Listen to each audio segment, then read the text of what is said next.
Bah alors, qu'est-ce que t'as? Je sais pas, aujourd'hui j'ai un peu le spleen. Dis-moi tout. Oh, c'est rien, je fatigue, je me demande si ce que je fais est bien, si je fais fausse route. Mais c'est que tu nous fais une petite baisse de morale. Tu vois pas qu'il y a du monde qui nous suit, qui nous soutient? Ah non, tu devrais te servir de ça comme d'une force. Ouais, t'as sûrement raison. De toute manière, on a la meilleure communauté de tout YouTube. On est super soudés. Ah non, il y en a plein d'autres de très bonnes, prends pas le melon non plus. Le premier qui nous fait une critique, on lui envoie la communauté sur la figure. Non, attends, on va quand même pas non plus pousser au harcèlement, calme-toi. Et bientôt, on lèvera une armée d'abonnés. Et avec tout ce qu'on leur a appris, ça sera pas difficile de s'imposer. Ça va, je vais mieux, tout va bien. Ah, tant mieux. Je suis content de t'avoir remonté le moral.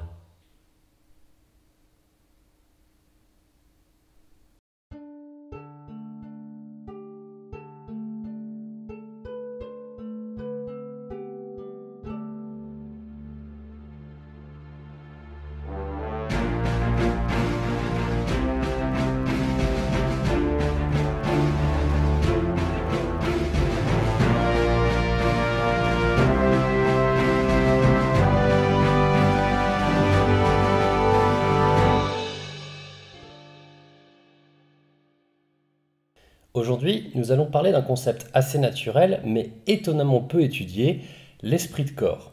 C'est le genre de notion un peu bâtarde entre plusieurs idées, dont personne ne nie ni l'existence ni les effets pratiques, mais qui reste à la définition et aux frontières floues. Et pour l'illustrer, nous allons parler de la bataille d'Almiros, aussi appelée bataille du Céphise ou du lac Copaïs. Quand on se base sur les sources, on peut y apprendre que les Catalans y ont battu les Francs dans le duché d'Athènes en 1311.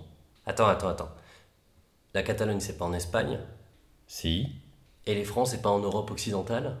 t'as tout juste. De toute manière, on parle plus des Francs au XIVe siècle. Ah si, mais c'est pour parler des croisés qu'on utilise ces termes. Oh là là, tu vas encore nous sortir un contexte tout pété, toi. C'est pas faux.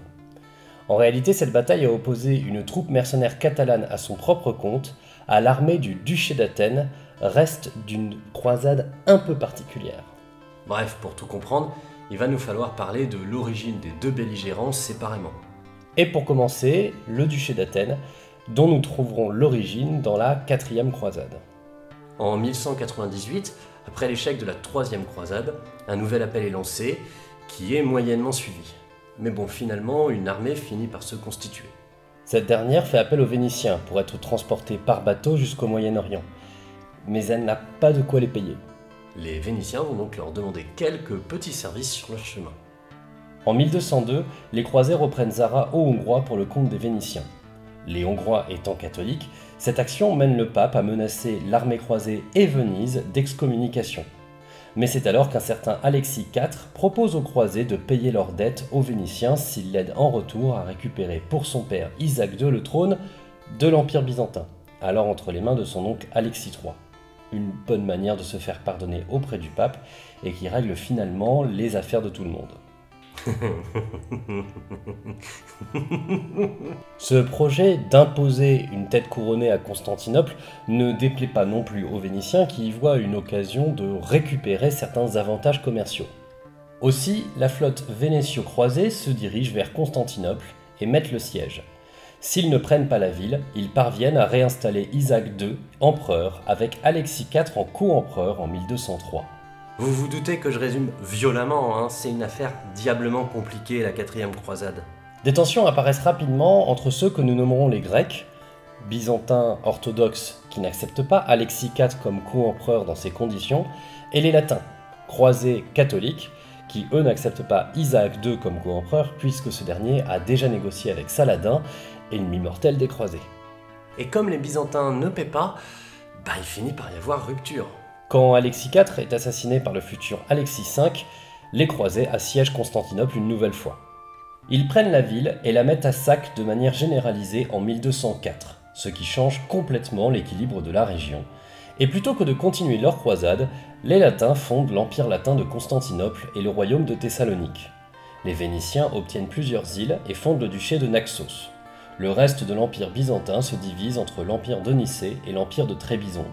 Le despotat d'Épire parvient à échapper à la mainmise croisée. S'ensuit alors une période d'instabilité assez inextricable. C'est juste innommable. Intéressant, hein, mais innommable. Mais comme seul le duché d'Athènes nous intéresse, on va se contenter de dire que l'Empire byzantin parviendra finalement à reprendre le dessus et à rétablir sa situation. Ce faisant, l'Empire latin de Constantinople disparaît et celui de Thessalonique perd pied, laissant de fait son indépendance au duché d'Athènes. Voilà pour le duché d'Athènes. Et si vous croyez qu'on a fini de voir l'Empire byzantin souffrir, ben vous avez tort. Car il nous faut désormais parler de la Compagnie catalane et des Almogavres. Ces derniers apparaissent au XIIIe siècle dans la péninsule ibérique, alors divisée entre royaumes catholiques et musulmans. Il est difficile de savoir comment ils sont apparus, mais il semble que ces derniers se soient constitués de manière spontanée et indépendante du fait des ravages des différentes guerres dans la région, faites plus de razzias que de batailles rangées. Ce seraient des paysans castillans et aragonais qui se sont formés pour appliquer eux-mêmes des razzias. Ils ne vivent que de leur rapine, mais se mettent tout de même sous l'autorité de la couronne d'Aragon. Autant vous dire que ces almogavres vont devenir une sorte de bug dans l'art militaire médiéval européen. Ce sont des fantassins, ce qui au début du XIVe siècle commence à obtenir quelques victoires, comme à Courtrai ou au pont de Stirling. Mais contrairement aux formations d'infanterie de piquier dense de ces dernières, les almogavres, eux, vont tout miser sur la mobilité, le harcèlement et les coups de main. Ne vivant que sur la campagne, en pillant, n'attaquant qu'à l'aube ou au crépuscule, se déplaçant en montagne et n'ayant jamais une seule position à tenir, ils ne sont pas loin d'inventer ou de réinventer la guérilla. Nous reviendrons sur leur tactique, toujours est-il qu'ils sont efficaces. Très efficace. Tant et si bien que Pierre III, roi d'Aragon, en engagera jusqu'à 15 000 dans ses différentes campagnes, notamment en Sicile dont sa lutte contre les Angevins, alors maîtres de l'île. En 1302, une paix est signée à Caltabellota qui donne la Sicile aux Aragonais. Et les Almogaves, eux, n'ont désormais plus de guerre à mener. Si une bonne partie retourne en Aragon, 6 000 d'entre eux se constituent en bandes mercenaires et fondent la Compagnie catalane. Et leurs premiers employeurs seront les Byzantins. Vous le sentez venir ? Leur empire ayant repris du poids dans les Balkans, les Byzantins cherchent désormais à repousser les Turcs d'Asie mineure. Mais pour ménager leurs troupes et leur démographie, l'emploi de mercenaires est souvent une bonne alternative. Et de fait, entre 1303 et 1304, la Compagnie catalane va faire un excellent travail et repoussera les Turcs avec une efficacité jamais égalée. Mais après, ça se complique. Les Byzantins ont en effet de nouveaux problèmes avec un autre adversaire, les Bulgares. Battus une première fois, ils lèvent une nouvelle armée et demandent à la Compagnie catalane de venir leur prêter main forte. Ils débarquent à Gallipoli quand on leur demande de retourner en Asie mineure. En fait, les généraux byzantins sont pas super chauds de les voir se rapprocher de Constantinople. Ils préfèrent les voir loin et isolés. Mais la compagnie, qui est un peu usée par ses ordres et ses contre-ordres, décide de rester sur place et demande désormais d'être payée comptant. Si son chef, Roger de Flore, a eu droit à plusieurs titres honorifiques, dont César, ça ne compte pas vraiment. À la fin, le plus important, c'est l'argent. Pour ne rien arranger, la couronne d'Aragon commence à faire de l'ingérence, ce qui tend encore plus les relations, les Byzantins craignant un retournement. Et de fait, les Catalans fortifient Gallipoli. On pense alors les renvoyer contre les Turcs en leur proposant de meilleures récompenses. Une mission qui semble être acceptée par la Compagnie catalane en échange de belles concessions de terre en Asie mineure. Mais coup de théâtre, Roger de Flore ainsi qu'une trentaine d'officiers almogavres sont assassinés par les Byzantins. Ces derniers attaquent même la compagnie à Gallipoli, une première, une deuxième, puis une troisième fois. À chaque fois, la compagnie résiste. Elle finit par devenir véritablement autonome avec sa propre flotte et se lance dans une vendetta d'une ampleur démentielle. À tel point que plusieurs expressions existent visiblement encore dans les Balkans, comme passer de turc en catalan. C'est la venganza catalana. De Gallipoli, ils rayonnent en ravageant les régions autour de la mer de Marmara puis de la Thrace. Ils feront même un siège symbolique de Constantinople. Ainsi, de 1305 à 1308, la Compagnie catalane met en échec les différentes armées et flottes byzantines ainsi que génoises. Recrutés comme mercenaires pour régler le problème des mercenaires. À partir de là, la Compagnie catalane se scinde pour des raisons obscures de différence de commandement et d'allégeance. Si les deux parties se dirigent vers la Thessalie, l'une des deux finit par être quasiment entièrement détruite et ses restes se réfugient à Constantinople. Où ils seront proprement intégrés, ne vous inquiétez pas. Les autres, en revanche, reprennent de leur métier de mercenaires et finissent par louer leurs services au duc d'Athènes, Guy de la Roche. Ils reprennent en son nom une trentaine de forts grecs, puis passent au service de Gauthier de Brienne, nouveau duc d'Athènes en octobre 1308, qu'ils aident à vaincre le despotat d'Épire. Mais, comme les Byzantins, le nouveau duc d'Athènes finit par trouver cette compagnie un peu gênante. Il faut noter que cette dernière n'a pas spécialement décru en nombre, puisqu'elle a intégré au fil de ses aventures Siciliens, Grecs et même Turcs, tant et si bien qu'elle compte entre 6000 et 7000 hommes, dont 2000 cavaliers légers turcopoles. En tout cas, fin 1310, Brienne rassemble les chevaliers du duché et engage des troupes de Naples et de Morée. Impossible de connaître leur nombre. Ils sont plus nombreux, c'est certain, et ont 700 chevaliers. Les sources catalanes ont tous des chiffres qui sont exagérés, et si on se base sur les estimations byzantines, on a 8000 fantassins et 6400 cavaliers, ce qui semble possiblement valable. Dans le même temps, il donne titre et terre à 500 hommes de la compagnie et renvoie les autres afin de les diviser. Raté, les 500 demandent à pouvoir rejoindre leurs camarades, ce qu'ils obtiennent. Toujours est-il qu'après un hiver à se préparer, les Catalanes vont venir menacer la capitale du duché d'Athènes qui est Thèbes. La bataille est engagée non loin du fleuve Céphise ou du lac Copaïs, le lieu n'est pas véritablement connu. Le déroulé de la bataille est très mal connu, mais semble assez simple. Conscients de leur incapacité à tenir le choc de la cavalerie lourde, les Catalans se placent en posture défensive derrière un marais. Ils auraient même détourné une rivière pour inonder le terrain devant eux, sans qu'il y ait de certitude. Les Francs, eux, se sont déployés en 2 lignes de cavalerie, la plus lourde devant, suivie par leur infanterie.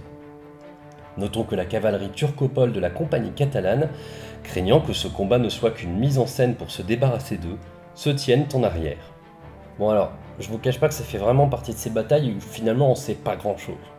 On a bien 3 chroniques qui en parlent, mais avec très peu de détails et même des éléments un peu perturbants. Du genre la précision d'une charge de 200 chevaliers avec des éperons d'or, exactement comme à la bataille de Courtrai 9 ans plus tôt. Autant à Courtrai, on est sûr, la bataille est même nommée en anglais la bataille des éperons d'or, autant là ça ressemble un peu à un embellissement. Enfin bref, le récit que je vous en fais est plus une espèce de reconstitution dont seules les conséquences sont véritablement certaines. Même si, bon, on peut se dire que ce n'est pas totalement déconnant. Ce qui est sûr, c'est que les Francs commencent par une charge de leur chevalerie. Cette dernière échoue, soit en s'embourbant lamentablement dans le marais, soit en étant assez ralentie pour perdre son impact. Les Almogavres peuvent alors les contrecharger avec leurs techniques habituelles de harcèlement. Voyant cela, le reste des troupes franques se portent au secours de leur chef qui avait chargé avec ses chevaliers, mais qui finit par être tué. Les Turcopoles, voyant que la bataille était loin d'être du chichi, rejoignent la mêlée qui, selon tous les chroniqueurs, est violente. Au bout d'un moment, privés de leurs chevaliers massacrés, les troupes franques, bien moins expérimentées, se débandent. Bon voilà, c'est une bataille brutale quoi. En tout cas, à la fin, le duché d'Athènes n'a plus d'armée, plus de chevalerie et plus de duc. Voilà, ça a le mérite d'être clair. Mais du coup, la compagnie catalane décide de tout simplement s'approprier le duché d'Athènes. Comme ça, saupoudré d'une petite politique de mariage avec les veuves des seigneurs du coin morts dans la bataille. La compagnie catalane, déjà assez indépendante et avec ses propres structures de fonctionnement, obtient donc des terres qu'elle se met à administrer avec ses propres méthodes. Phénomène fort intéressant que je ne développerai pas ici, mais que je vous invite à étudier pour le délire. Malgré tout, cette même compagnie se réclame de la couronne d'Aragon. Elle transmet donc le titre de duc d'Athènes à cette dernière. Elle gardera son autonomie, mais tout de même. D'ailleurs, ce titre est toujours revendiqué par le roi d'Espagne actuel. Si ça peut lui faire plaisir. Toujours est-il qu'il faut maintenant nous questionner un peu. Comment est-il possible qu'une compagnie n'ayant jamais dépassé les 10 000 hommes ait pu ainsi imposer sa loi en terrain hostile pendant presque 7 ans ? Sans même parler du fait qu'elle ait réussi à vaincre une élite militaire de l'époque, et ce malgré une infériorité numérique et matérielle. Alors aujourd'hui, nous allons parler de l'esprit de corps, phénomène bien connu, recherché par toutes les armées, mais qui est étonnamment peu étudié, voire mal défini. Et l'exemple de la compagnie catalane est parfait pour nous. Mais déjà, comment se battaient les Almogavres ? Eh bien, au-delà de leur comportement à la limite de la guérilla, force est de constater qu'ils sont très rustiques. On ne repère que très peu d'épées. Ils sont plutôt armés d'une lance, souvent avec 2 javelots, des fléchettes et un long couteau. Certains ont même une massue. Et côté armure, Ben, c'est léger. Ils sont en short sandales, avec des jambières, un haut matelassé, un casque et parfois des mailles pour protéger la tête et le cou. On voit donc qu'ils sont très allégés et dotés d'un équipement facilement remplaçable. Aussi, on note dans leur comportement sur les champs de bataille une très grande facilité à tout simplement abandonner les armes qui leur sont inutiles au vu de la situation. En fait, les Almogavres ont un comportement redoutablement pragmatique sur le champ de bataille. Ils se concentrent sur les chevaux bien plus que sur les cavaliers et n'hésitent pas à casser leurs lances pour mieux les abattre et éviter de rester coincés. Leur relation est très relâchée, contrairement à celle des piquiers, et ils multiplient les jets de petites armes. Pourtant, ils n'hésitent pas à charger, profitant du moindre relâchement dans la formation adverse et passant d'un harcèlement à un choc souvent brutal. Ces charges sont connues de tous. Leur cri « Despertaferro » combiné à la frappe de leur pierre à feu contre le métal de leur lance pour créer des étincelles, pouvait clairement effrayer. Et dans le même temps, cela a l'intérêt de concentrer l'effort et de faire passer le message à chaque almogavre qu'il était temps d'augmenter la densité de la formation pour améliorer l'impact. En bref, au-delà d'une expérience de combat qui devait être énorme, la compagnie catalane montre surtout une unité et une solidarité durant les combats et en dehors, ce qui devait être un avantage décisif. Un véritable esprit de corps. Si cette notion est difficile à définir, on peut proposer ceci. L'esprit de corps, c'est un sentiment d'appartenance partagé au sein d'un groupe, qui fait que chacun des individus le composant valorise ce groupe, ainsi que chacun de ses autres membres, ses camarades. Mais surtout, il fait que ce même individu est assuré que tous les autres camarades en font de même pour lui. En fait, l'esprit de corps est un entre-deux, mais il ne faut pas le confondre avec d'autres effets psychologiques ou moraux. Ce n'est pas une simple loyauté qui ne va que dans un sens, ou bien un sentiment de supériorité du fait de l'appartenance. Ce n'est pas non plus un oubli de soi dans un concept dépassant l'individu. En fait, c'est surtout un phénomène collectif. Il ne suffit pas pour l'individu de préférer le groupe à lui-même. Il faut aussi qu'il ait une confiance dans la protection que ce groupe lui donne. Mais il ne faut pas non plus en faire un corporatisme. L'esprit de corps est un phénomène relativement local, de camaraderie, qui se construit autour des difficultés vécues ensemble. Alors de fait, l'esprit de corps peut parfaitement dériver en corporatisme, mais ça on va y revenir. Je ne vous cache pas qu'ici je manque un peu d'études propres du phénomène, qu'il soit anthropologique ou sociologique. De fait, ce dernier est plus souvent étudié à travers les corps administratifs ou les grandes écoles de commerce et d'ingénieurs. J'ai rien à ajouter. Et pareil du côté de l'armée, qui cherche pourtant en permanence à faire émerger cet esprit de corps dans chacun de ses régiments. Mais nous pouvons nous essayer à proposer des pistes. Tout d'abord, l'esprit de corps naît d'expériences communes, qui créent de fait une proximité psychologique. Et on remarquera d'ailleurs que ces expériences sont plus souvent difficiles que bien heureuses. On parle de faire la guerre ensemble. Et de ce point de vue, la compagnie catalane remplit parfaitement le critère. On remarquera aujourd'hui que toutes les armées cherchent également à créer ces expériences communes dans chacun de leurs régiments pour les mêmes raisons. Ensuite, il est possible de le renforcer autour de symboles communs, de construire finalement une forme d'identité pas forcément excluante. Pareillement, la compagnie catalane nous offre de nombreux exemples. Si sa langue, catalane, et sa religion, catholique, sont des éléments importants, on remarque aussi que la compagnie crée petit à petit un ensemble de symboles et d'institutions auxquels elle s'attache. Une bannière spécifique, des cris de guerre comme Despertaferro ou Sant Jordi, et également un conseil de guerre de capitaines élus pour prendre des décisions. Et j'en passe. On remarquera d'ailleurs que ces symboles et institutions permettront parfaitement d'intégrer de nouvelles populations qui, malgré leurs différences culturelles ou régionales, arriveront à obtenir cet esprit de corps. Un certain principe d'égalité semble s'installer au fil de l'histoire de la compagnie catalane. Les conditions de vie sont dures pour tout le monde et le mérite est plutôt reconnu à travers des élections, au moins pour les rangs des capitaines, plutôt que la simple appréciation des titres. Notons également que les femmes et les enfants sont également parfaitement intégrés dans cette mini-société qu'est la compagnie catalane. Et si besoin, les femmes peuvent parfaitement prendre les armes et sont reconnues pour leur efficacité, notamment durant les défenses successives de Gallipoli. Enfin, pour ce qui est des effets de l'esprit de corps, on peut dire qu'elle crée une discipline sans obéissance, qu'elle construit un cadre moral extrêmement important pour l'individu tant que pour le corps lui-même. La proximité créée fait que chaque autre membre est un camarade, oserait-on dire un frère d'armes, qu'il faut absolument soutenir et dont le soutien nous est assuré. Cette discipline, acquise par l'expérience commune, a aussi l'intérêt d'être un réflexe, permettant d'éviter les tergiversations mortelles durant les temps forts, quitte à régler ses comptes plus tard en présence du reste de la compagnie. En bref, l'esprit de corps permet à une unité composée d'individus de faire corps en tant qu'unité, et ce sans contrainte. Et cet effet est particulièrement recherché dans toutes les armées. On peut même le considérer comme nécessaire pour le moral des troupes. Pourtant, il ne faut pas en oublier la part sombre, la difficulté qu'il engendre. En effet, l'esprit de corps peut parfois devenir un esprit de corporation, passant d'une relation collective et inclusive à un sentiment de supériorité exclusif. Se sentir appartenir à un corps peut nous faire rejeter les individus en dehors de ce corps. Du point de vue de la compagnie catalane, cela ne pose pas vraiment de problème puisqu'elle n'a pas besoin de coopérer avec d'autres corps. Quoique, on pourrait signaler que ces anciens membres qui ont écrit des chroniques parlent sans aucune difficulté des vols, des massacres de population et des destructions comme d'une évidence sans conséquence. Un signe qu'il n'y avait pas beaucoup de valeur donnée aux populations extérieures au corps, et ce même pour l'époque. Mais cela peut poser de véritables problèmes pour une armée dotée de plusieurs régiments si ces derniers ne peuvent pas fonctionner ensemble. Et croyez-moi, dans l'histoire, on en voit des rivalités entre différents corps d'une armée rendant cette dernière inopérante. On peut également observer ça dans différentes administrations. Aussi, la compétition entre les corps peut devenir un véritable enjeu.